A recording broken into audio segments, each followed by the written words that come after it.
Recording. Did you hear the sound already? Yes, okay. Well, good. Just if you can mute yourselves for 2 seconds before we begin. And we're just going to start with this IFTDays October Circle. I'm Katrina Kilby and one of the IFTDays conspirators, I think. And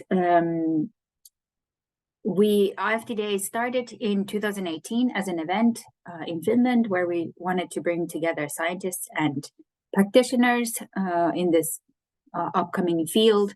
And since then, we've had 2 events in Finland and live. And then in 2020, we moved online because you know what happened. And since then, we have had online circles monthly. And these circles are always our community members joining with a topic close to their heart. That's science, that's practice, that's some creative venture, and and also sometimes we come together just to exchange and see what's living in the community. And today we are listening to Karin's from Switzerland, Karin's take on things, and we're really happy to have you today here. And we are recording this today because there's been interest, but also some confusion because this autumn we decided to close our website, foresttherapydays.com, because we are all doing this from just on voluntary basis, and everything costs money, and there was not much happening on the website. So we thought, since we are really a dynamic community, we are holding on to our email, which is foresttherapydays@gmail.com, as well as our social media. So you can find us on LinkedIn, you can find us on Facebook and in Instagram, and this is how you can connect with us. And so we are still operational very much. We have our online circles. We didn't go away. We just decided to take out the website because it was not serving us really. So if you want to get in touch with us, use those different venues or roads. I don't know, media. And there's also a newsletter that comes every time we have something to say, which is monthly, a link to these gatherings. And you can find the link to this newsletter subscription in our socials or by emailing to us in foresttherapydays at gmail.com. Sorry, it's not flowing today. So I better give it to Karin. Please introduce yourself. Many thanks, Katrina, for introducing. I will just share the screen and start with my virtual forest walk. I'm really keen on how it will go because it's the first time I do something like that virtually. So let me see how this goes.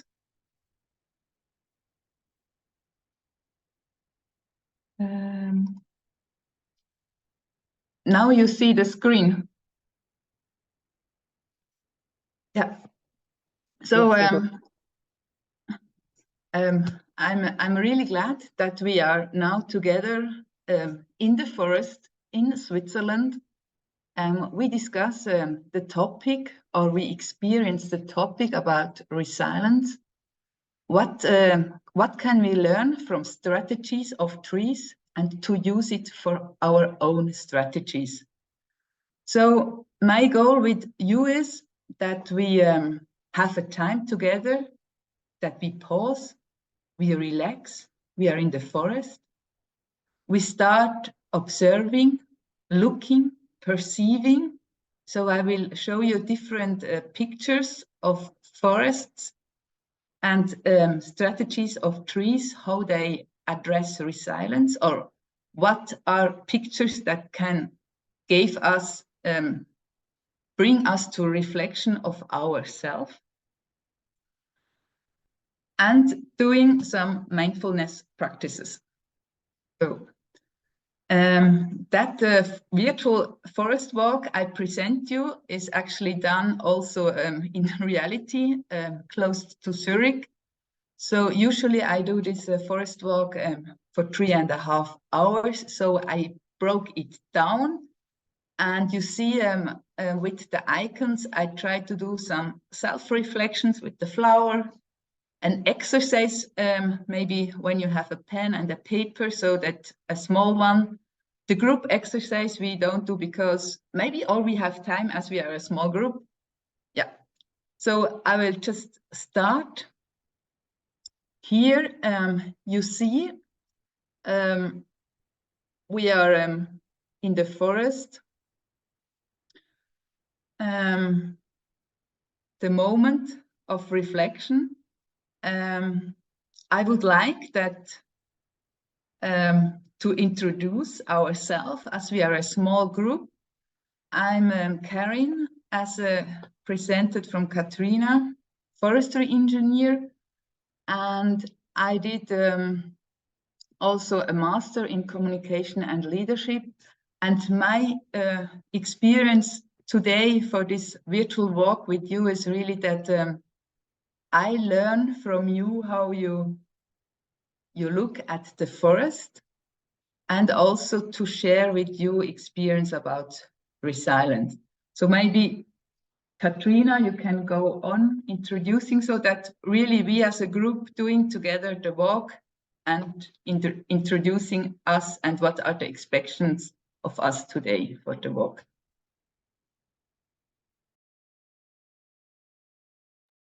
Okay, so I'm Katrina Gilby. I live in Belgium. I'm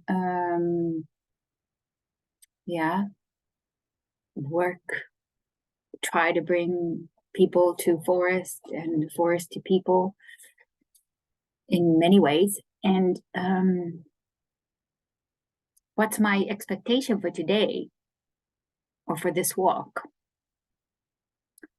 I am very curious because I know that a lot of guides do virtual walks, and I hear that they work very well.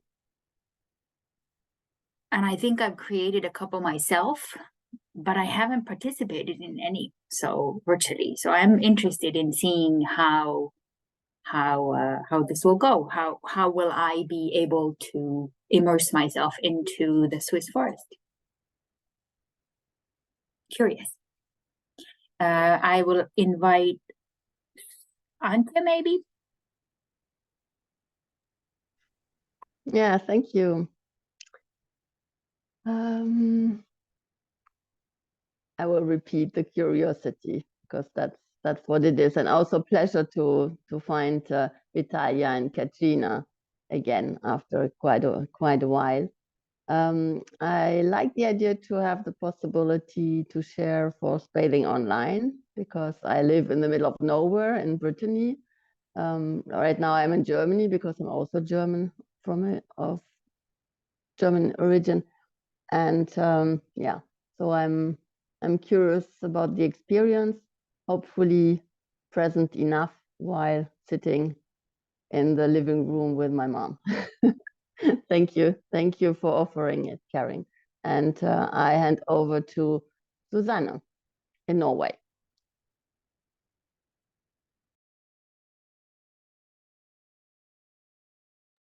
You're muted. Still on mute, Susanne. I'm sorry, I pressed the wrong button. What I was trying to do right now was how to find out how I can get you view me. I did not just find out about it because it's so stupid. We can actually, yes, here we go. You got me. You.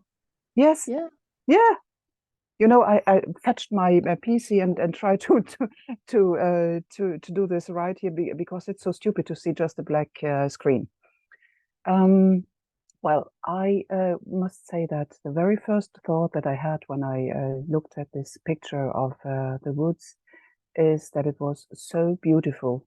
It is that kind of woods that I kind of miss. We don't have so much of it in Norway because it's colder here, so it's not so much so many leaf trees. Only in the southern part of Norway mostly.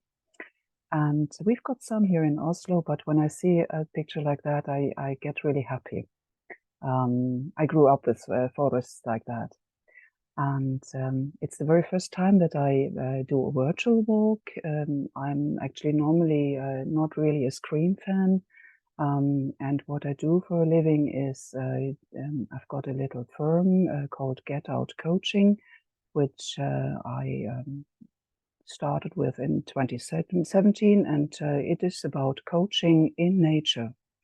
So I walk with my clients in nature through the nearby nature in Oslo and through the parks in Oslo, which are quite green and big.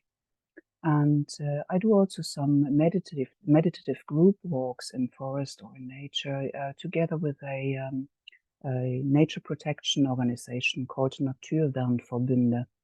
And there they would give some information about the nature, about what you normally get information about, some snacks of it, and we combine it with my meditative exercises and well, thoughts about how nature can inspire our own life. And I got very curious about the subject today, which is resilience. And I think it is so important that we learn from nature. And this is maybe one of the most important subjects, resilience, both individually and also for our society as all. And I had to look into the screen, so I didn't see you actually right now. And I would like to invite Vitalia. Thank you. So nice to get to know you all. Yeah, I'm Vitalia. I'm calling from Belgium too. I'm practicing and researching forest bathing since 2018. Yeah, and I love it every day more and more. I am very interested in diversity of this practice.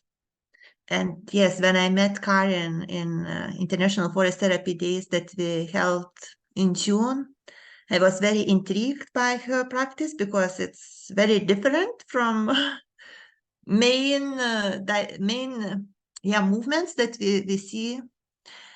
So I'm here really to learn more about your work, and I'm also very interested in photography. I do myself a lot of pictures, and I find it very challenging to somehow connect this what is happening in the forest, this movement, to a specific image, like even resilience or transformation or shifting this very dynamic things, how we connect to picture. So I'm very excited to be here and to learn more and to explore more with you.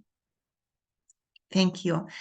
And I see that we have a new participant who joined us, Sia Ocean.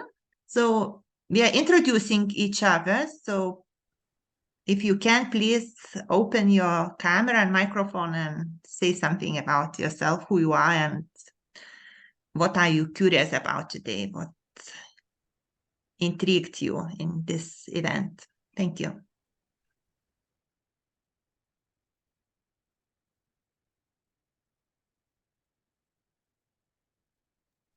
You're also welcome to just write in the chat, and then I can share it from here. If you don't have a camera or a microphone possibility, it's also fine to just write it in the chat so that we know who you are.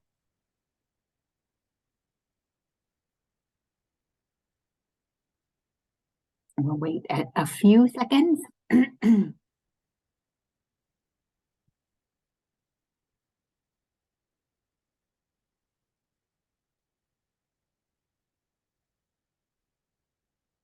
Okay.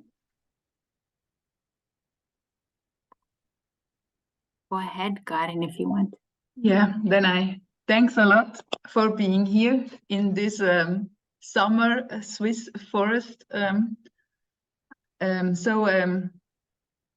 as I already mentioned, in June, my idea is really to put, based on 4 pillars. The first is the forest bathing, to really, use the forest as a place where we can relax. We calm down.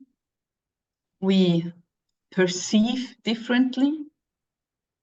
And also what's my approach is really to look how we can put pictures, experience from the forest into models or thoughts, because for me, and also scientifically, pictures, they activate deeper our unconsciousness.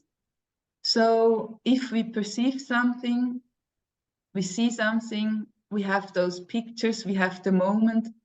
So the idea is whenever we do that forest walk again, and maybe we are in another mood, so maybe a picture, a different picture, but can activate something in us where we start thinking, oh, I had that picture again. And then I was thinking about how could I strengthen myself? And maybe when I go out again in the forest and I see a similar picture or a similar situation, so I unconsciously start to think in the current situation, how could I strengthen now my body or my mental system again? And the other one is, as we already said, it's, forest and trees, that's actually like society. It's an ecosystem. All is linked together, plants, mushrooms, animals. So actually it's for me like a picture to reflect forest and society. And that's why I also now today show you or introduce you about how we could strengthen ourselves, doing it according to forest pictures, to a forest walk. So I will use the 10 steps according to Sylvia Welensig. She developed those steps in order to strengthen resilience. It's like a pre-prevention to not getting a burnout or something like that. And her 10 steps, which I like to show you during the walk, are first pausing. That's now you are here, you decided, I like to pause and to be in a virtual forest. Then the second step is to assess and to look, where are I now? What is my current situation? That's with the second picture. And then her third step is, how can I maintain my energy balance? What can I do? And here I like to show you distinct pictures of how trees have strategies to address when they are in stress. Then her fourth step is, how can we let go of unimportant thing? Then the fifth step is to know what are my drivers inside, which are the drivers? What are the voices that balance, that bring me to do this or this? So the fifth step is, how can we balance inside my different voices and drivers? Then the sixth step is, how do I do my limits? Because as we already did talk to Katrina, we can't do each and everything. So how do I set my limits and keep on them? Then it's actually how we address conflicts. Because usually if you have to set limits, you have to say no, and how you can do it, how you do it. And then the eighth step is How do I align then my action? What is my frame? Where can I have the space to act independently? And where is the space delimited, where I'm like, I have to accept that I'm in the space and I have to follow this rule. The step 9, in order to strengthen resilience, is always also to think, how can I maintain my network? Where do I gain my energy?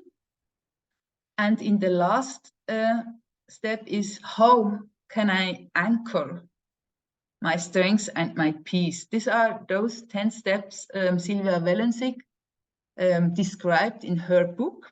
And I use her 10 steps to show you in form of forest pictures. So I would like to start in the pausing and really to look that we get in the right mood. And so I use a practice which is healing flow. It's also a Japanese practice. It's a Yishin Jutsu. And it's a practice. I mean, there are different practices, but the one I like to practice today is really to relax and to letting go. And you see in the pictures, now I like that we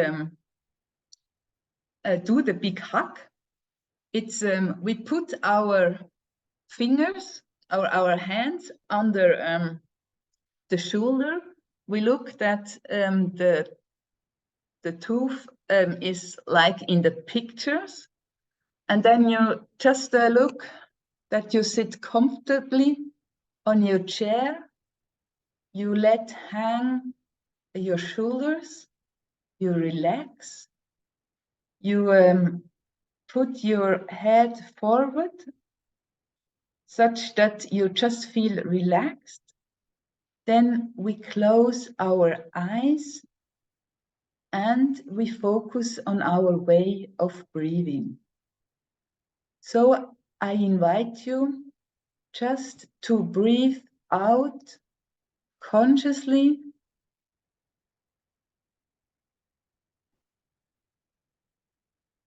"12 times, so that we start all together in the forest in that picture.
We are coming slowly back to our place in the forest. we are here today to look, where are I now? What is my current situation? So, if we look at trees, maybe you also know the iceberg model, and here, compared to a tree and to the iceberg, we see on a tree visible things. So we see the leaves, we see the bark, that we can consciously perceive. We can perceive it on our families, on our team members. Also, the others can perceive it on us. And then there are lots of invisible points, like the roots. I mean, like also in the iceberg model, you know, the deep inner principles, our attitudes. These are unknowns to the others, maybe even ourselves. We don't know sometimes what our fundamental principles. We also have the wood. We don't see the wood if you look at a tree. And the wood is for me something like, you know, the heart of a tree. It gives the value as we use wood for timber construction. So it's somehow like internal. The bark is like the skin. It protects our inside from outside. So if we look closer at it, so we have the leaves, we have the crown of a tree, and imagine, I mean, wherever you are in the forest, you have so many different tree species, you have so different many shapes, forms of leaves. Each species has a other shape of leaf. So for me, it's somehow like each and every person also have a different shape, and we perceive also the different behaviors of people that we can sometimes see on the meaning of the head, so that we can somehow recognize from outside. This is somehow like visible. Then the bark, it's like the bark, it's like the organ which allows the tree, I mean, to communicate from intern to extern. The bark is important for a tree because in the bark, the photosynthesis, I mean, the sun energy, the energy which comes from the sun goes down in the bark and provides the energy to the roots. And from the roots, we get all the nutrients and the water from the soil, which is transported in the bark to bring it to the leaves, to the crown, so that we can grow more and stronger. So these are topics we can recognize if we look at a tree. What is sometimes visible to us is, you know, how the trees grow. I mean, the ramification of branches. And also different species have different type of how they split up the branches.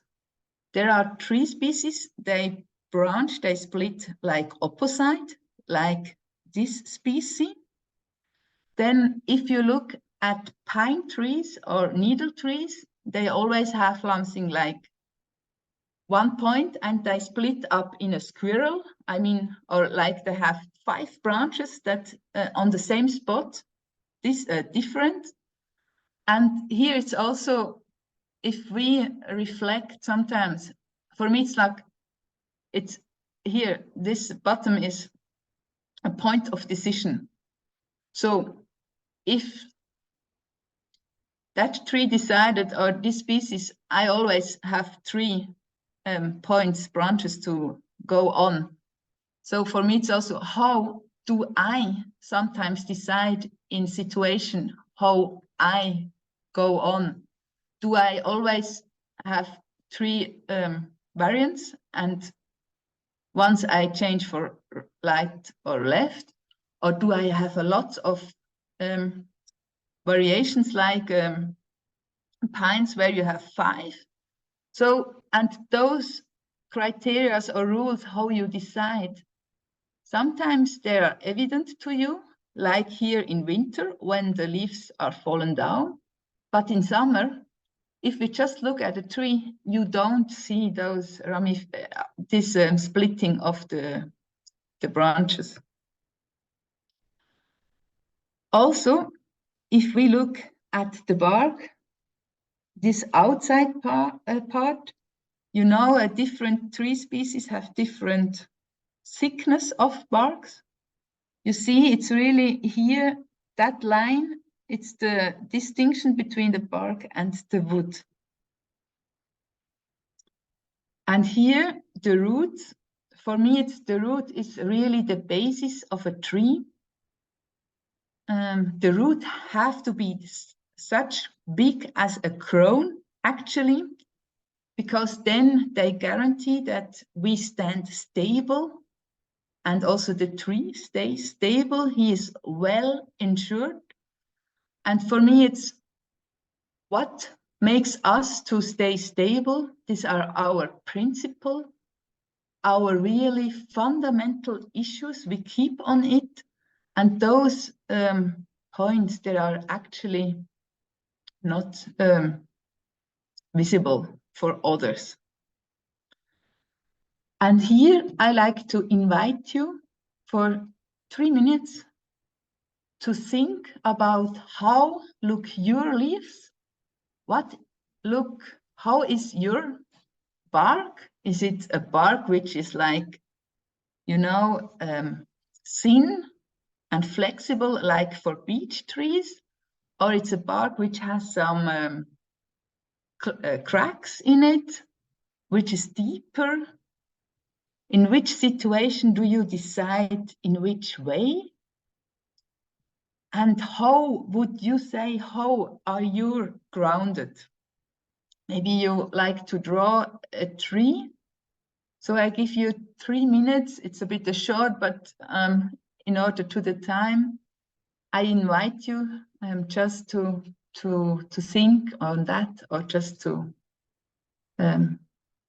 draw your tree that shows the current situation of you.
I like to invite you to come slowly back to the group.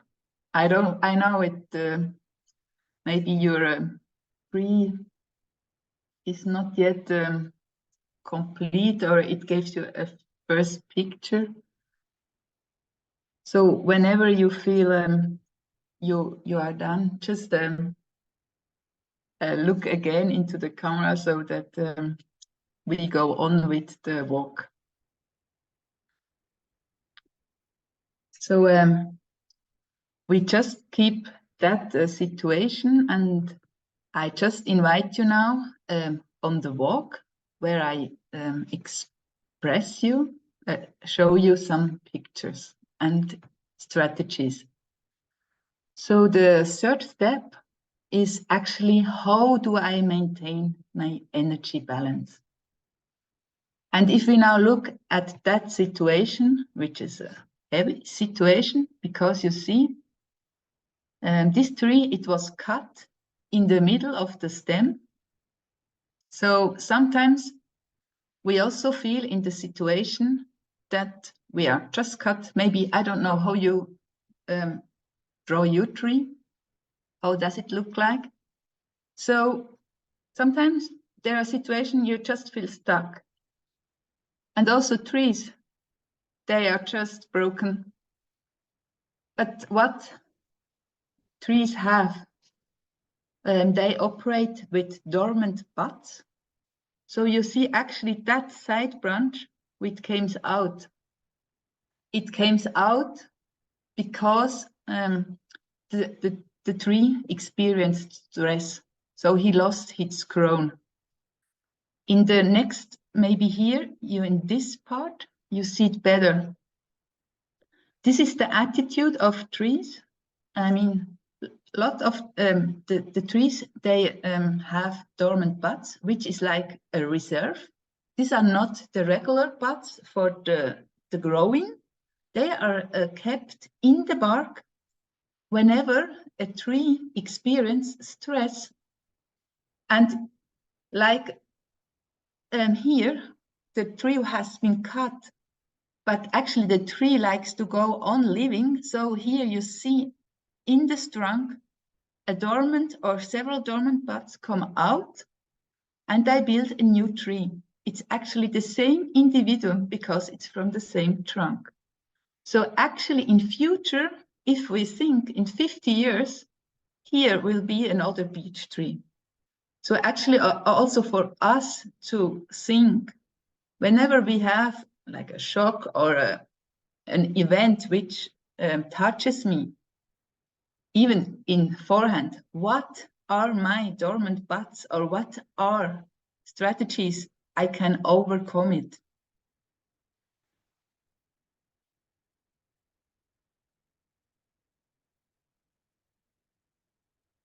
In the next pictures, you see actually two such situations again. You see, I mean, you have to know that before that it was a forest which was dense with lots of trees. It came a storm and lots of trees fall down, and you also see on that tree above, the crown was broken. So actually you see those branches which are a bit little and a bit, you know, in a strange way, not in a natural way. So these are dormant buds. And those branches actually, they now fulfill the energy taking, the photosynthesis, because the crown is broken. So actually those small branches ensure that the tree is still living and standing. And in the pictures to the right, you see it's actually on the same spot, but here the one has still the crown. So now why these side branches came out? And here you have to know, beech trees, it's a beech tree in winter, they have thin barks. So, and those barks, they are really quite vulnerable. And if those barks have too much sun, they get, as we get, sunburn. So actually, as our skin gets sunburn, also beech trees, because they have a thin bark, get sunburn. That's why also here those side trees which are sprouting out from dormant buds should prevent that the bark gets too much sun, so that the bark would be vulnerable against sunburn and would go open, which could be a place where, you know, diseases could go inside, or a weakness of the stem. So these are moments when trees or dormant buds sprout out.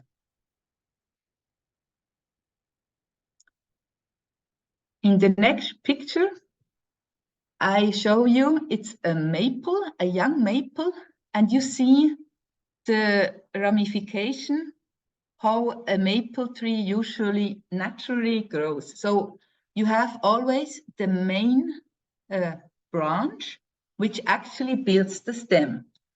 And you have always two side branches. This is like the structure of all maple trees. We call it opposite growing, because opposite means opposite branches is like that. So sometimes we have situations like here. You see the butt of the main branches fall. It didn't grow. It can be because of deers which eat the buds and the branches in winter because they are hungry. It can also be because of a frost, of cold temperature, that one bud is not sprouting out. And here in this example, you see what happened. One side branches is going to take over the main stem. So here is also the question to you, or just the question. I mean, what is my plan B if plan A is not working? Or what kind of opportunities do I have if a situation is not working? How can I still have a second alternative that helps me to go my way or to keep me health? In the next picture, it's the same situation. You see a spruce trees, and you see also the main stem. It's broken, it's missed, and you see what I said. Here you have the point where lots of different branches going to the side, but the main branches which should go up, it fall down. It was here a disease. And now what you can observe, one of the side branches, the one on the right, that one is going to stand up slowly. I mean, in 2 years, that side branch will be the main branch of that tree. And the others just remain the side branches. Karin? So actually, it's for you to see, it's a process that works for trees, and it takes time. Karin, can I just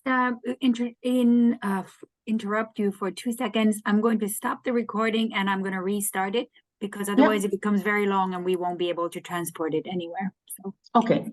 just